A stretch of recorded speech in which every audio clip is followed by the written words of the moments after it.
Hello everyone, welcome back to e-learning class. I hope you all are fine. Myself Sushma Chaudhary, your science teacher. This is your biology class. We are all here dealing with the chapter 6, life processes. In this chapter, we will understand what are main life processes without which a living organism cannot survive. Here, if I discuss the definition of life process, that is all those processes which our living body perform while it is in rest condition, when we are sleeping, sitting idle. So those all processes are important for a life for a living body. And the four main life process here we're discussing in this chapter are nutrition, respiration, transportation and excretion. In this video I am discussing nutrition. Nutrition means intake of food, utilization of that food to get energy. And there are two basic type of nutrition. One is autotrophic and another one is heterotropic. Two basic. Autotrophic is all about when the living organism prepare its own food with the help of sunlight. That's called autotrophic mode of nutrition. All green plants, we all know they are all autotrophic mode of nutrition, show autotrophic mode of nutrition with the help of the green pigment that called chlorophyll. And another one, here I have taken example of euglena. Euglena is a protist which show both heterotropic and autotrophic mode of nutrition. In the daytime it prepare its own food because it's green color, and in the night it goes on heterotropic mode of nutrition. It eats plants or animals, some whatever they get. If we talk about the heterotropic mode of nutrition, in this the living organism actually take up energy from the plants and the animals. Example, all living being except the green plants, they all are heterotropic mode of, they all execute heterotropic mode of nutrition. If we go in detail in heterotropic mode of nutrition, there are three ways by which the animals or the plants, they are taking up various, how they are taking the food to get that energy. There are three. The one is first one is here holozoic, parasitic and saprotrophic. If we talk about the holozoic, in this mode of nutrition, the organism take up the food in the solid form, then digest and absorb in their body. Understood? Here I have written the organism feed by ingesting organic matter. Organic matter means the food in the solid form, and which then it digested and get absorbed into the body. Example I have taken is amoeba. It's also a protist, a human, and there are three categories I have mentioned here. Is human, they have it's holozoic. I'm talking about holozoic having three categories: herbivorous, carnivorous and omnivorous. We all are aware of these definitions of these all. Herbivorous, we all know cattle are all herbivorous. Carnivorous, those who eat flesh of the animals. Lion and tiger. I have taken the example of lion and tiger, and we all know all the other animals, those who are eating other animals flesh. Omnivorous, those who feed on plants and animals both, as I have taken the example of human, right? In parasitic mode of nutrition, in this the organism, the living organism is feeding on the liquid food matter inside the body of the host. Like here the animal or the organism, whatever, either a bacteria or a virus, they get inside the body of an organism, and that organism is known as the host, right? The host, it live inside the body of the host and feed on the nutrition. It is taking the nutrition from the body of the host. I have taken the example of COVID-19 also. Nowadays the whole world is facing the problem of COVID. This is a virus. It get ingested into our body. Ingested means is get inside the body of the host, or us or the human are the main host body for this virus. It get enter into the body of the man or a human through the nostril and goes into the lungs, and then it start feeding on it. It start dividing. So that's also a kind of parasitic mode of nutrition. It is feeding on us. Plasmodium, I have taken the example. Plasmodium is all the malarial parasite. Tapeworm, it's also a flatworm. It's also a type of parasitic mode. It is also following the parasitic mode of nutrition. If we talk about saprotropic mode of nutrition, in this what they used to do, these organisms, they first they secrete something, or they feed on a fluid medium, fluid food. As what they used to do, they fungi, I have taken the example of fungi. They basically flourish on the dead and decaying matter of the plant or the animals. What they used to do, they first digest the food and then they ingest the food. They ingest the digested food outside. If we see the example of fungi, we have seen on the pickle the fungi got grown up, on the food items it got grown up, and then the fungi, they start ingesting the food. They rotten the food first and then they ingest, they feed on those dead and decaying organisms, right, matter. So here I have taken the four, if we talk about further talk about Holozoic mode of nutrition, I have taken the basic steps of Holozoic nutrition. There are basic 5 steps. If I take the the 5 steps, number 1 is ingestion, second one is digestion, the third one is absorption, assimilation, and the last 5th step is egestion. I have written in the detail here. Ingestion is intake of the food, how we are taking the food inside. We are putting the food inside our mouth. All the organisms who are holozoic, who are showing holozoic mode of nutrition, they intaking the food. The intake of the food is called ingestion. The number 2 is digestion.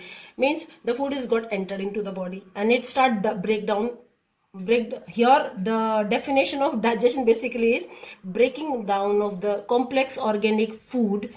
That means the food is of carbohydrate, proteins or fat, whatever it is, into simpler soluble molecules.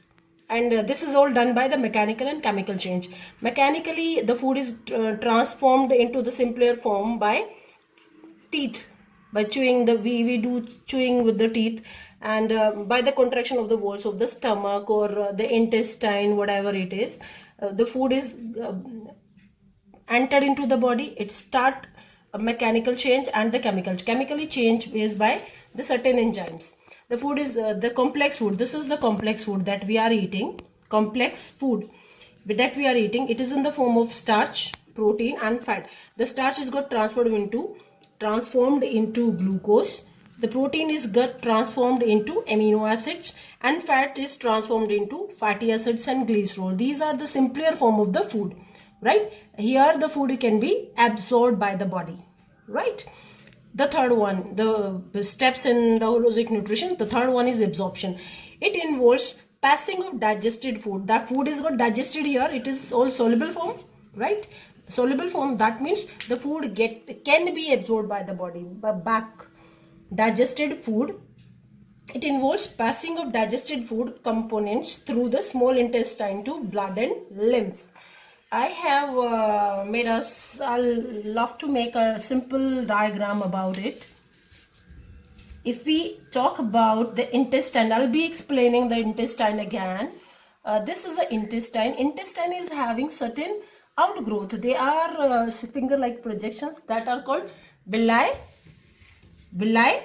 right? If I magnify the villi like this, in the villi there are blood vessels, right? These things are called the blood vessels. I'll take another pen. See, these are the blood vessels. Fine. The food is got digested. This is small intestine. This is small intestine. The food is digested food, means the soluble form of the food is here. It get passed into the blood vessels. Okay? So this is involving passage of digested food component through the small intestine into the blood, and this blood reaches to the various parts of the body, right? Fine. The next is fine. It will passage of digested food component through the small intestine to the blood and lymph, and digested food is then circulated into the body, right? Fine. If we talk about the assimilation, the fourth step into this, assimilation means it involves use of absorbed simple food component in synthesis of complex component of different body cells. Means our body required to be get repaired all the time, again and again and again. So that's called assimilation. Means this digested food, the glucose reaches to the various cells and it help in repair of the body. And the last one is egestion. Egestion means elimination of the undigested food from alimentary canal as feces. And the form that is the part of the food which is in the form of fiber and the roughage that we eat with the salad. In the Holozoic mode of nutrition, I am discussing here the amoeba. Amoeba is a protist.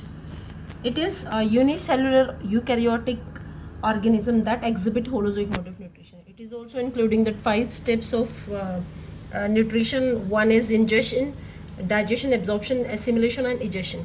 Here we see the amoeba feeds on microscopic organism. It take in food using finger-like projection that are called pseudopodia. If we see the diagram here, this is amoeba and this is the structure is called pseudopodia.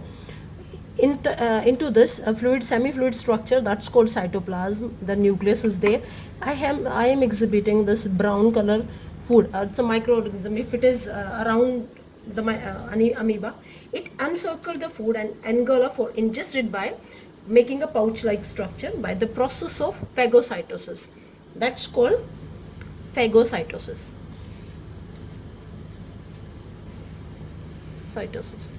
That process of engulfing, ingesting the food by encircling the food particle, right?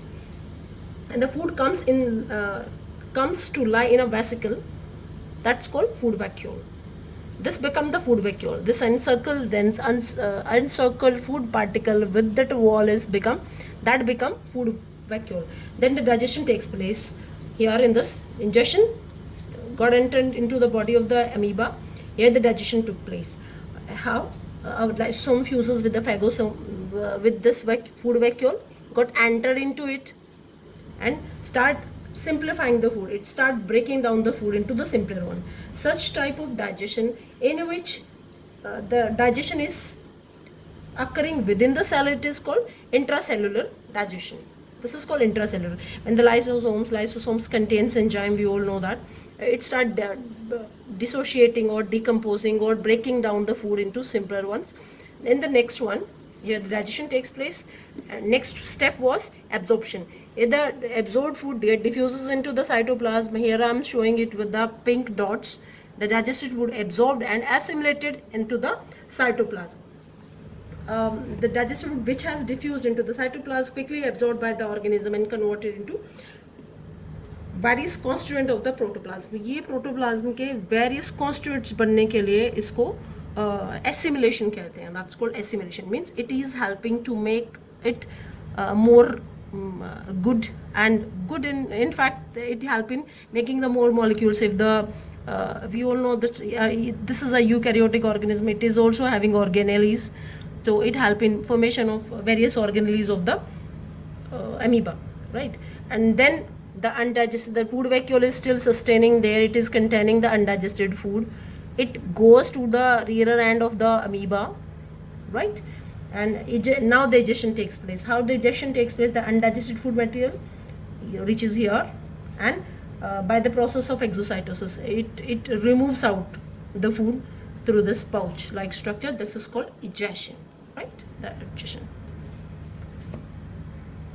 Now we discuss about the Holozoic, another one Holozoic mode that shows Holozoic mode of nutrition, that's all human. Here I'm talking about human digestive system. Human digestive system, it includes the part of the body that concerned with the uptake and digestion of food and elimination of undigested remains. They all form the digestive system. The human digestive system consists of alimentary canal and digestive glands. It is made up of the two, alimentary canal and digestive system. And the alimentary canal is basically composed of the whole, the mouth, the esophagus, the stomach, intestine, and the small and large intestine. They all 4 parts are composed. Basically, they are collectively forming alimentary canal. It's 9-meter long tube First of all, the mouth is the part of the first part of the alimentary canal. If we write the basic parts, mouth, the second one is esophagus, third is stomach, fourth one is small intestine, fifth one is large intestine. Fine. These are all 5 parts of the alimentary canal. So we'll start with the mouth. Mouth is the anterior opening of the alimentary canal. It is the next part of the mouth is vestibule. Vestibule is the area between the teeth and the mouth when we close the mouth. The next part is oral cavity. It is composed of tongue. It's not composed of, it is having tongue inside it and the teeth. Tongue help in tasting the food. It is a sense, it is having senses of it because it is having taste buds. Tongue is basically the organ of taste. It's having taste buds that are sensitive to different tastes, salty, sour, bitter, sweet, and nowadays new umami taste is also there. It has been included in the 5 tastes. It plays a role in speech also. It helps in swallowing and pushing the food backward into the next part of the alimentary canal. And next one is teeth. There are 4 type of teeth. Different type of teeth are present. They are called heterodont. In human, they are heterodont. Heterodont means we are having human 4 type of teeth. One is incisors, premolars, and molars. Right. The front teeth, if we talk about the upper jaw, then upper jaw, front teeth, we are having 2 incisor. The dental formula in human is, the dental formula in human is 2, 1, 2, 3. This is the dental formula. What the heck is this? 2 incisors, 1 canine, 2 premolars, and 3 molars. If we talk about molars and premolars, they help in grinding and crushing the food. Canine help in tearing the food. If we see carnivorous animals, they are having very strong canines, sharp and strong canines, and 2 incisors, they help in biting the food, right? The next part of the alimentary canal is pharynx. Pharynx is 12 centimeter long. It's a common passage for air and food. Air comes through the nostril and food comes through the oral cavity. It pushes the food, it keeps the food and the air all together inside the area. That's called pharynx. Pharynx leads into the 2 opening. One opening is called larynx. Larynx is also called windpipe, and pharynx. In front, it is in the body. In the front, the larynx is present, and the alimentary canal, it goes back. The next part is it goes back behind the larynx. The lower part of the pharynx leads into the food pipe or the esophagus. Behind and into the called trachea or voice box or the larynx in the front. Fine. And the opening of the larynx is called glottis. This region is called glottis. This is the windpipe, and this region is called glottis. The opening is called glottis, right? And it also bears a leaf-like cartilaginous flap that's called epiglottis in the front border. The epiglottis, actually, what it used to do, what is the function of epiglottis? It used to come into exams. It helps in during the swallowing of the food. When we are swallowing the food inside, it closes. It covers the glottis to prevent the entry of the food into the windpipe. Otherwise, the food will go into the windpipe, right? And it will get choked. So prevent the entry of the food into the windpipe, epiglottis plays the role, right? The food reaches to the esophagus. Esophagus is a 25 centimeter long tube, right? It is narrow and muscular. The basic function of esophagus is it serves to convey the food by peristaltic movement. Peristaltic movement is basically the wall of the esophagus. It contracts rhythmically and pushes the food downward to the stomach, right? It contract rhythmically and pushes the food downward to the stomach. The stomach is the next part. There is no digestion takes place in esophagus because it is not releasing any enzymes, right? The digestion starts in the mouth, and the next part of the alimentary canal is stomach. Stomach is a wide, a J-shaped muscular sac that is placed left side of the body in the upper part of the abdominal cavity, below the diaphragm. This is diaphragm. Diaphragm divides the whole body cavity into two. So it is present below the diaphragm. It keeps the food for certain time.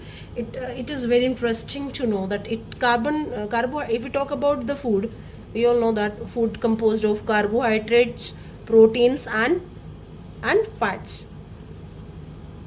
It keeps the carbohydrate for 2 hours.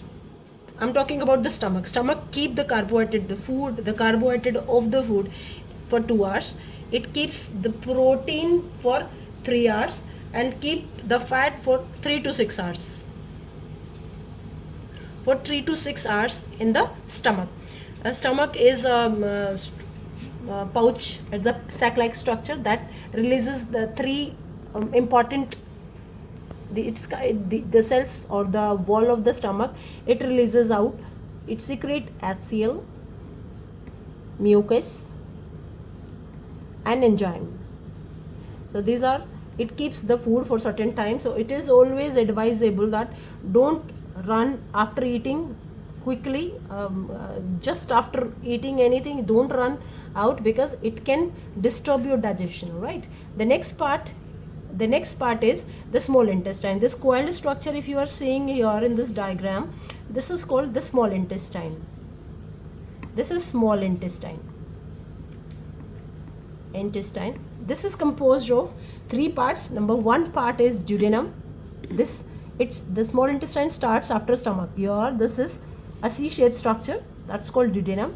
It having opening of two other organs here. This is called pancreas. A leafy pinkish, or somewhere it is written, it's whitish in color.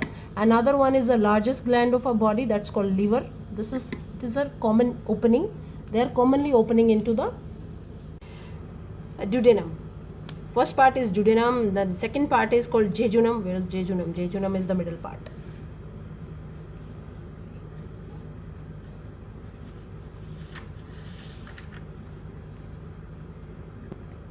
Jejunum.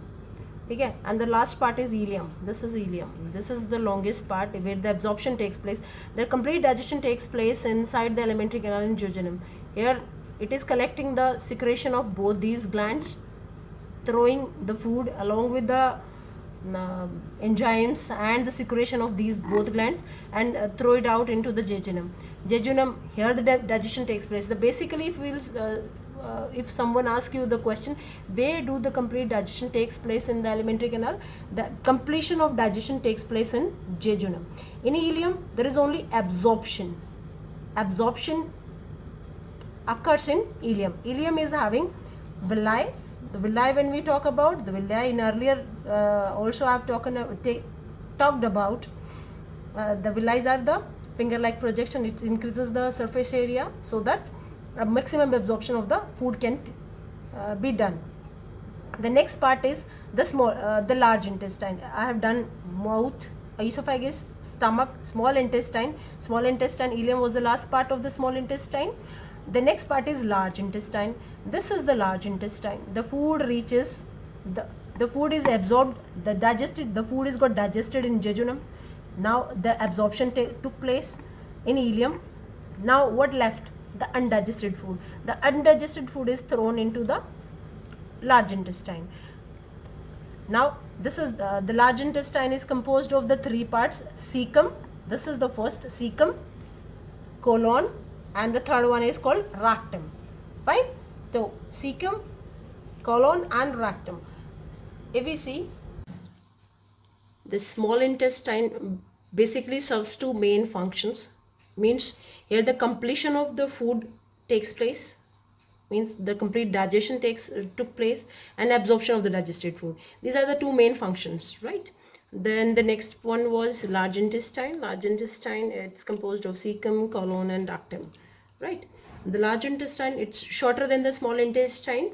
It is called large intestine because it is having wider lumen. It is wider than the small intestine, so this is called large intestine. It is 1.5 centimeter long. It's 1.5 meter long, sorry. It's a long tube. The first part is called cecum. It's a swollen part. It's a small blind sac that is coming out of colon. Right after this, from ileum, after ileum, it's 6 centimeter wider, and it is the cecum bears a short cylinder worm-like projection that's called vermiform appendix. This is called vermiform. This is finger vermiform. Vermiform appendix. This is 8 centimeter long, and this is 6 centimeter wide. 6 centimeter long. Basically, it is a vestigial organ. It is not having any use in our body. It may have helped our non-human primates, the earlier ancestor of human. It helped in digestion of the fibrous plant tissues, plant matter. When they were eating raw plant material, the vermiform appendix, it was helping them to digest that matter. Fine. The next part is a colon. Colon is we talk about cecum. Cecum is longer in rabbits and all herbivorous animals. It is longer. In human, it is not so longer because we are not eating that much. And the next part is called colon. This is divided into three. This is called ascending, transverse, and descending colon, right? The food, this is very interesting. The food, and here the food is not called the food. This is called undigested food. It remains here for the 36 hours in the colon, right? Here the absorption of water and salts. This was also the question. In the large intestine, what is got reabsorbed? Salts and water is got reabsorbed by this is interstitial fluid. This is not hollow. This part is not hollow. Other out of it, various cells are present. Interstitial cells they are known as. So the water and salts are reabsorbed by the body again here in this large intestine, right? In the colon, fine. The next part is called the rectum. The colon is followed by the rectum. This region is called rectum. Here, it is also 15 to 20 centimeter long. It is having longitudinal foldings and having large blood vessels, right? The food basically the function of the large intestine is to it help in absorption of water, formation and temporary storage and elimination of feces, and production of mucus for lubrication of mucosa. It also plays role in absorption of water and salts again, right? It colon also colon bacterial produce vitamin B and K, which are absorbed again.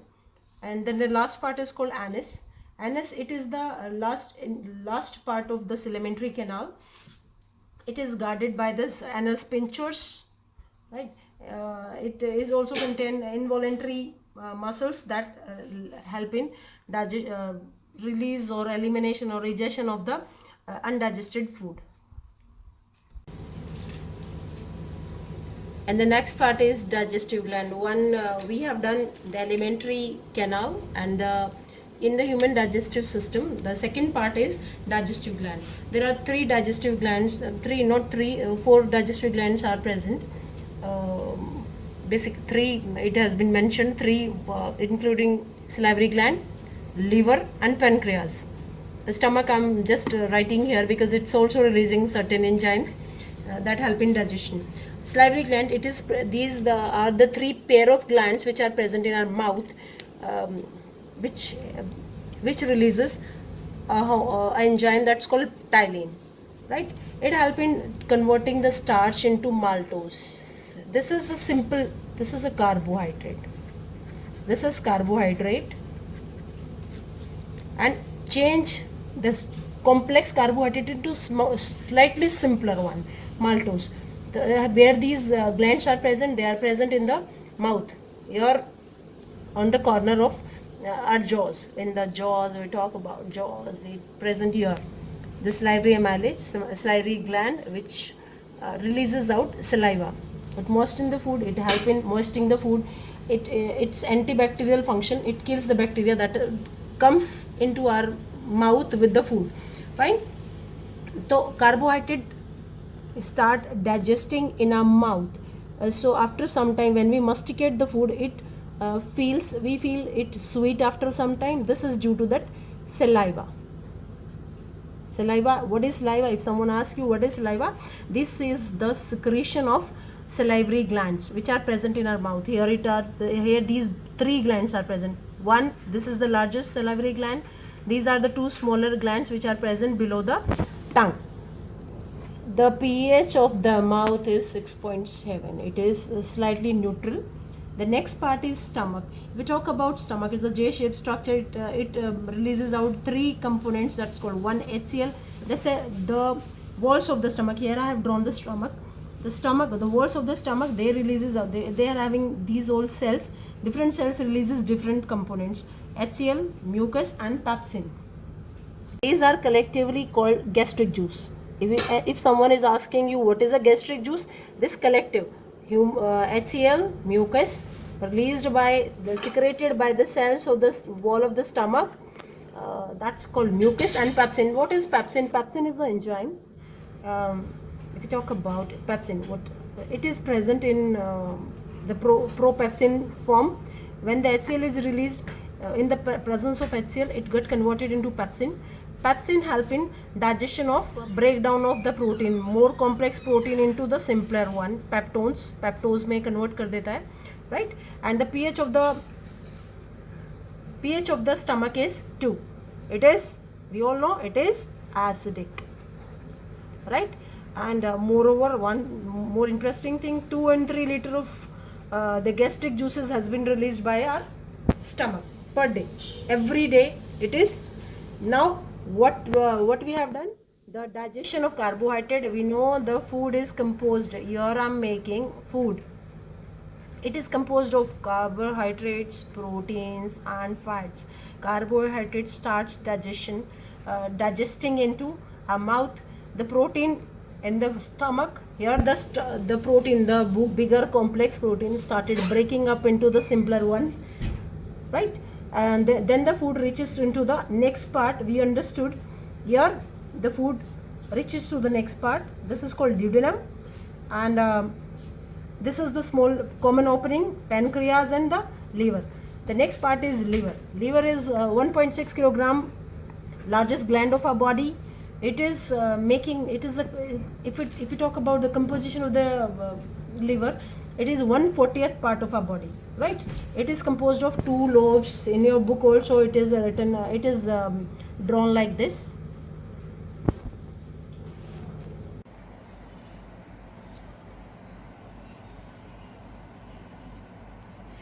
In the liver lobe, liver cells are present.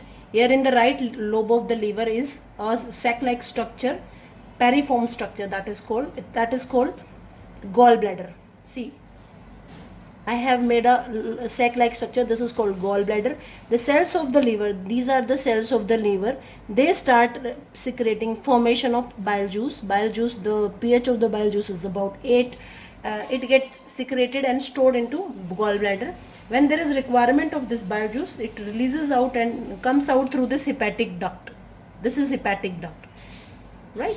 It get collected here, come out with the juice of pancreas also. This was the pancreatic gland, structure of pancreas. So if we talk about the bile juice is got stored into the bile that are secreted by the liver cells. it is not having any enzyme. What is the function of it? If it is not having any enzyme, then what is the function of the bile juice? The function of bile juice is first is emulsification. Emulsification means breakdown of the large fat molecules into the smaller one. The bile juice, what it used to do, it break down the large fat molecules. See, if it is a large fat molecule, this is a fat molecule, when bile juice act on it, it break down it into the smaller pieces. After that, the enzymes can do their action. It can digest the fat molecule, right? So the second one, the first function is emulsification of the fat, right? The second is bile neutralizes the HCl effect.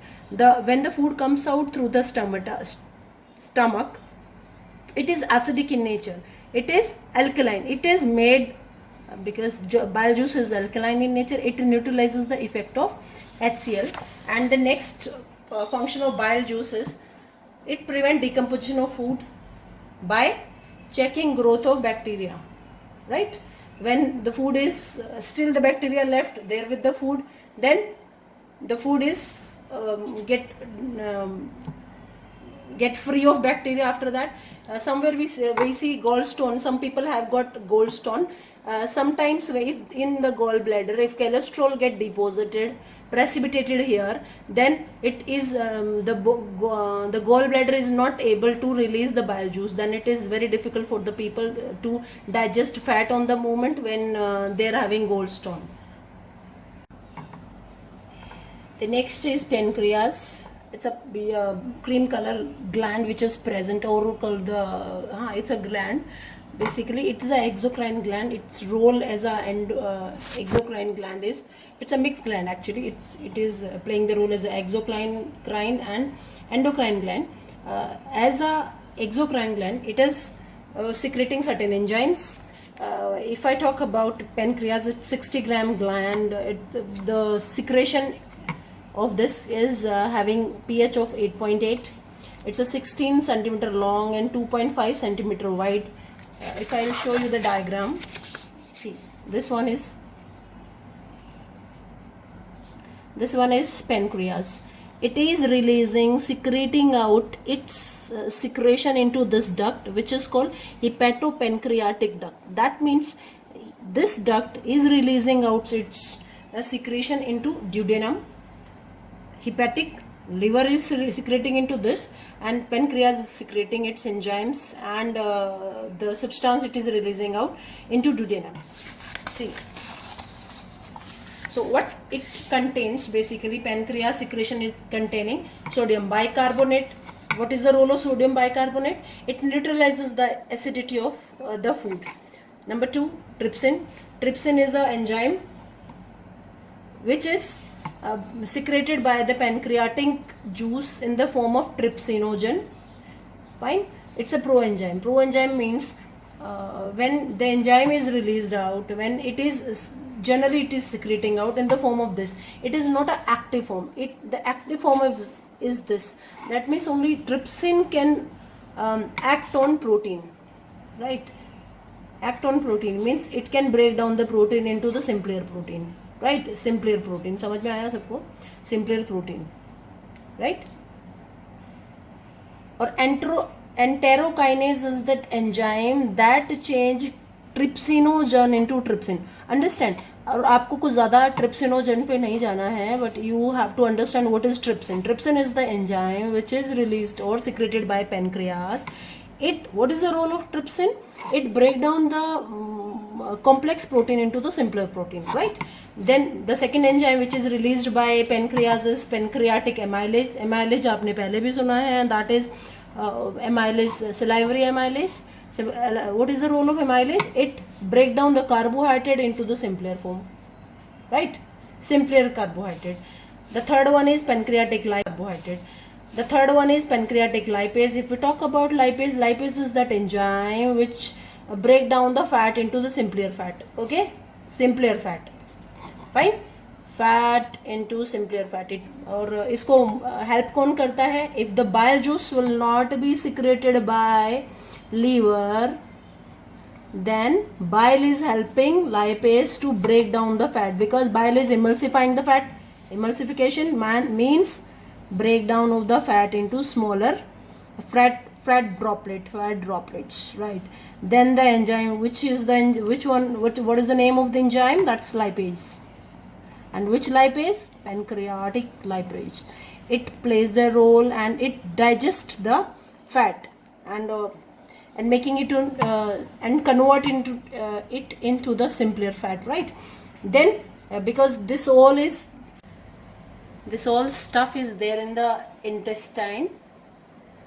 The wall of the small intestine contain certain glands which secrete intestinal juice, and the enzyme present in the juice finally convert the protein to amino acids and carbohydrate into glucose, fats into fatty acids and glycerol, right? These are the most absorbable or the simplest form of this carbohydrate, fat, proteins and fats. These are absorbable form, right? Absorbable form, that means because they all are present into, this all occur into jejunum, okay? Jejunum is the second part of the intestine, right? Then the food all stuff reaches to the ileum, the last part of the small intestine. We are talking about the small intestine, right? So it reaches to the small intestine and there it all takes place. What? Absorption takes place. You see, I am just bringing the page back. This is all taking place into the jejunum, right? In the ileum the absorption takes place and the food is got absorbed up by the blood vessels present into the villi. What are villi? Villi are the finger-like projection present into the last part of the small intestine, ileum, right? So this is all about nutrition is got over with this all.